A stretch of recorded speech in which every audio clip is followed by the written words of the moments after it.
Deforestation in the Philippines: causes, effects, and solutions.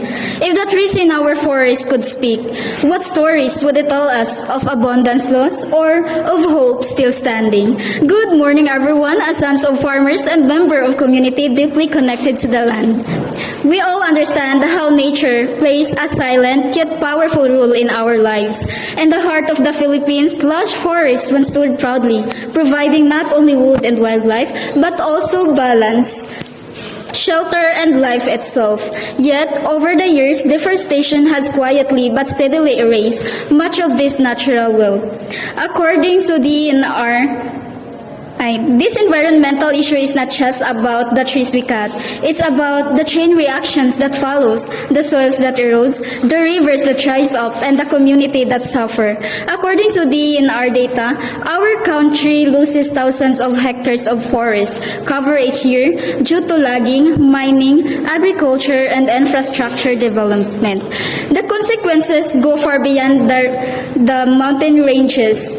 They reach our farms, our electricity supply, even our ability to respond to typhoons. As aspiring professional in electrical industry, we may not always link our field to environmental concerns, but everything is connected. Energy sources, climate patterns, and community welfare are all impacted by how we care for or neglect our forests. Today, let us explore the causes, the effects, and more importantly, the solutions to deforestation in the Philippines, with a heart for our land and a vision for our future. Think about the brownouts that happen during rainy seasons, or how our barangays flood more often now than they did a decade ago. These are not isolated incidents. They are often linked to deforestation in our upland areas, where trees used to hold back the rain and stabilize the soil. As industrial technology students, especially those majoring in electrical, we are trained to understand systems, circuits, flows, and balance. Nature works the same way.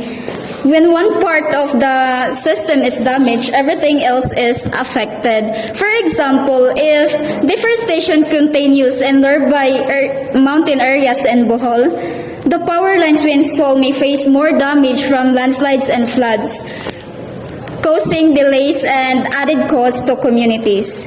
Your families, many of whom depend on farming, are directly affected. When quality soils decreases or water supply becomes unreliable due to forest loss, you've probably heard your parents talks about how crops don't grow like they used to, or how rains comes in at a wrong time.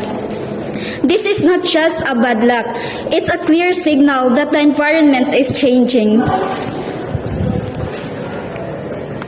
Understanding deforestation give us tools not only to protect our careers, but to protect our homes, our families, and our way of life.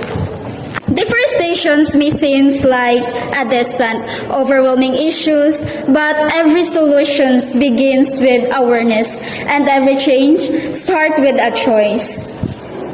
As young professionals, we hold the potential, not just machines and buildings, but also the mindset for the next generations, whether it's supporting reforestation projects,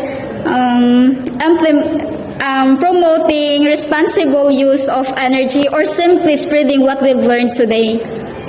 Our actions matter. Forests are more than just scenery.